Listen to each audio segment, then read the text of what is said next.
Capacitors in series and parallel combinations. Capacitor can be in series or in parallel or in combination of series and parallel. So we will discuss it today. Capacitor in series, अगर यहाँ पर एक capacitor की negative plate second capacitor की positive plate से connected है तो that is series combination. तो you can see here C1 C2 C3 are the capacitors. और यहाँ पर वोल्टेज और potential difference is V.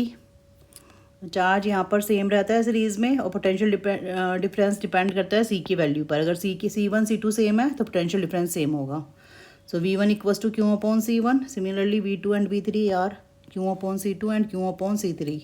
Total capacitor अगर C के इक्वल है तो V equals to Q upon C. So V equals to V1 plus V2 plus V3.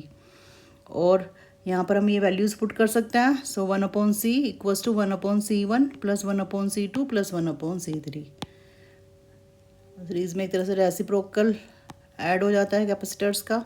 और यहाँ पर जो equivalent total capacitor equivalent capacitor आएगा that is lesser than the smallest capacitor present in the circuit.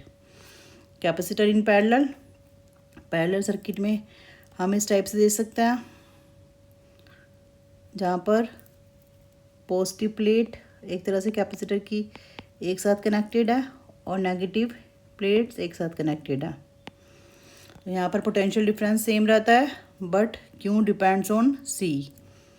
अब again it is depending on C. अगर यहाँ पर C की वैल्यू सेम है तो चार्ज भी सेम होगा.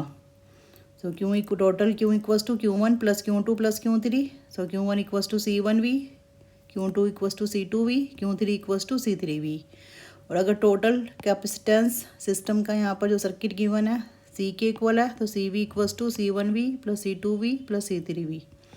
और कॉमन लेके we can write in this way. तो डायरेक्टली ऐड हो जाता है. और इक्विवेलेंट कैपेसिटर यहाँ पर होता है more than the largest capacitor present in the circuit.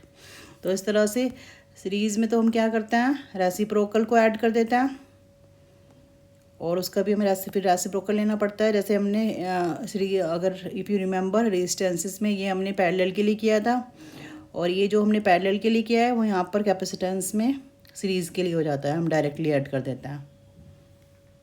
So thank you for watching this.